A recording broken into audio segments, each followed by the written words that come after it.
Hi everyone. घर पे pancake premix पड़ा हुआ था और मुझे कुछ मीठा खाने का मन था, तो मैंने सोचा पेनकेक तो सब बना लेते हैं, क्यों ना कप केक ट्राई किया जाए। सच बताऊं, मुझे एक्सपेक्टेशन तो ज़्यादा नहीं थी, लेकिन जब ये बेक होकर बाहर आया ना, मैं खुद सरप्राइज हो गई। सॉफ्ट फ्लैपी और देखने में भी काफ़ी क्यूट लग रहे थे। वैसे एक छोटी सी मिस्टेक मैंने कर दी थी। मैंने बेटर कप में थोड़ा ज़्यादा ऊपर तक भर दिया था, इसलिए बेक होते टाइम ये काफ़ी राइज हो गया। तो अगर आप ये रेसिपी ट्राई करो तो बेटर को लगभग 2/3 ही भरना, रिजल्ट और भी परफेक्ट आएगा।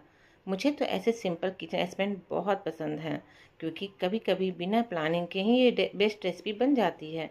अब बताओ, तुमने कभी पेनकेक प्रेमिक्स से कपकेक बनाया है या फिर ये पहली बार देख रहे हो? कमेंट में ज़रूर बताना।